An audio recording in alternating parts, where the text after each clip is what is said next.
Bom dia, irmãos. Mais uma vez, nós nos encontramos aqui e a alegria de poder falar com vocês novamente. Nós temos hoje pela manhã um assunto muito bom, muito interessante para nos ajudar, para nos fortalecer, para nos trazer maturidade. A provação da nossa fé. Uma vez provado na fé, nós seremos perseverantes até a perfeição, ou seja, até a nossa maturidade.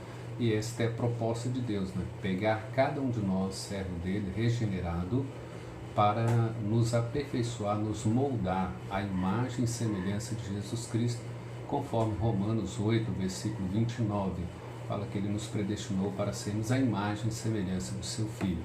Então, nesta manhã, nós vamos considerar alguns pontos na carta de Tiago, primeiro capítulo, versículos de 1 a 4. Então vejam bem, algumas verdades, algumas observações importantes para a gente destacar. A primeira delas, a alegria na provação. Veja que isso é o contraste com o mundo, Versículo 2, Tiago nos convida a nos alegrar, Nós temos um motivo de muita alegria o passarmos por várias provações. Esse é o contraste do mundo, Como que é possível nos alegrar, ter motivo de alegria o passar por várias provações? Ver a provação como um instrumento de Deus, para o nosso aperfeiçoamento, para a nossa firmeza, para a maturidade da nossa confiança em Deus. Salmo 37, quando diz a partir do versículo 3 em diante, que nós devemos entregar a nossa vida ao Senhor, confia no Senhor, espera no Senhor, descansa no Senhor, e confia nele que o mais ele o fará. E o versículo 4 ainda fala que nós devemos agradar de Deus, porque ele satisfará os desejos do nosso coração. Então, se nós não passamos pelas provações e sendo aprovados, nós jamais seremos aperfeiçoados. Na verdade, nós seremos superficiais na nossa fé. Então, o ter motivo de muita alegria o passar por várias provações é que nós sabemos que há uma finalidade nessas provações. Deus nos dará maturidade, aperfeiçoamento, firmeza, até nos conformar à imagem e semelhança de Jesus Cristo. Se não passarmos pelas provações aprovadas, então seremos superficiais em nossa fé, não daremos um testemunho vivo, visível, não podemos reafirmar o mundo que nós cremos num Deus único, soberano, poderoso, que controla todas as coisas. O segundo ponto, o Tiago nos chama a atenção da sabedoria na provação. Ele não fala simplesmente para a gente ter apenas o livramento da provação, mas adquirir sabedoria, pedir a Deus sabedoria. Ele vai dizer isso lá no versículo de número 5, para a gente pedir essa sabedoria a Deus para passar por essas provações. E o contraste que ele faz é que ele não simplesmente pede livramento das provações, mas sabedoria para enfrentar as provações, as tribulações, as dificuldades com muita sabedoria, de modo que a gente cresça nessa provação. Ele diz assim, saber sobre a provação. Então, a sabedoria para entender a provação, Qual o motivo da provação? Sabendo que ela é momentânea, ela é leve, conforme 2 Coríntios, capítulo 4, do versículo 16 e 18. Então ele fala que essa nossa leve e momentânea tribulação, e que nós não devemos olhar para as coisas que nós vemos, e sim para aquelas coisas que nós não vemos. As coisas visíveis, elas são temporárias, e aquelas que nós não vemos, elas são eternas. E são essas que nos dão a garantia de vida eterna, de estabilidade, de sucesso. Então ele está sendo assim, dizendo para nós que o que está sendo provado em nós é a nossa fé. A nossa fé está sendo provada e aprovada, de modo que nós tenhamos sabedoria para conviver com todas essas situações. E é interessante que essa sabedoria procede do trono de Deus para cada um de nós. Ele vai nos instruindo, nos dando essa sabedoria. Saber que a aprovação produz um fruto benigno, e o fruto produzido por essa aprovação é a perseverança. Perseverança é algo precioso para a vida do cristão. Tanto é que nós temos a doutrina da perseverança dos santos, quando nós entendemos que Deus persevera por nós, por isso nós podemos perseverar.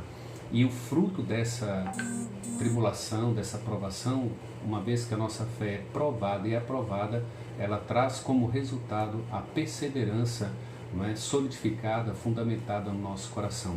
E ele fala do terceiro ponto. O terceiro ponto é exatamente isso, é falar sobre a perseverança na provação, até colhermos os frutos benignos que essa perseverança também traz para a nossa vida.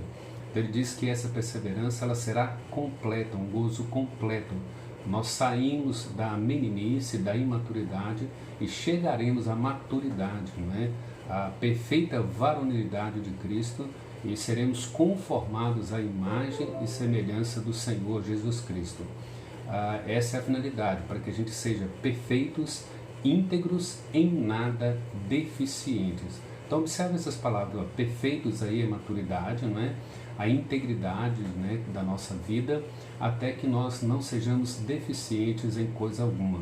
Ou seja, toda a nossa eficiência e suficiência vem de Cristo, conforme Colossenses 2, versículos 6, 7, 9 e 10. Nós encontramos ali essa explicação de Paulo mostrando toda a nossa eficiência, a nossa eficácia vem de Cristo. Quando ele diz que em Tessalonicenses, Colossenses 1, 27 a 29, ele fala que Cristo em nós é a esperança da glória. Então nós temos que entender isso. E a gente pode ver esse fruto da perseverança, nos frutos colhidos na perseverança, os nossos irmãos de Tessalônica, né? Eles receberam a palavra de Deus, né, como poder em meio a muita prova de tribulação, com uma alegria no Espírito Santo. E eles se tornaram modelos, né, para toda a Macedônia, a Caia, e de fato eles deram testemunho de vida com Cristo, né, se tornando modelo e exemplo para todas aquelas cidades. Então, perseverança na oração é isso, perseverar até que a maturidade chegue, até que a perfeição chegue, até que a firmeza chegue e nós sejamos conformados à imagem e semelhança de Jesus Cristo. Concluindo, nós queremos dizer o seguinte: o único meio de sairmos da fé superficial é ser aprovado na provação.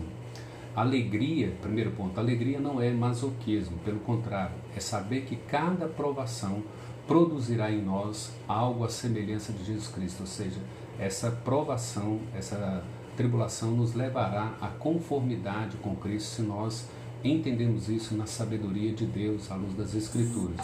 Segundo, o saber sobre a provação nos levará a enfrentá-la, a tribulação ou a provação, por meio da provisão e sustentação de Deus, conforme o Salmo 37. E terceiro, perseverar até a perfeição é saber que Deus nos tornará maduros, suficientes, em nada deficientes. Então, vamos lá. Alegria na provação, um contraste, né, com o mundo, né, o mundo oferece outra coisa. Sabedoria na provação, não apenas livramento. E perseverança na provação, até colhermos os frutos que Deus tem preparado para nós.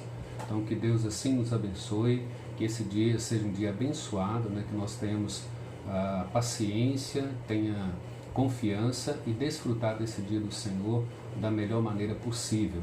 E hoje nós estamos sendo convocados, né, para um jejum e oração durante esse dia, assim, conclamando, suplicando, intercedendo pelo mundo inteiro, pelo nosso país, pelos profissionais, pelos enfermos, por aqueles que perderam entes queridos.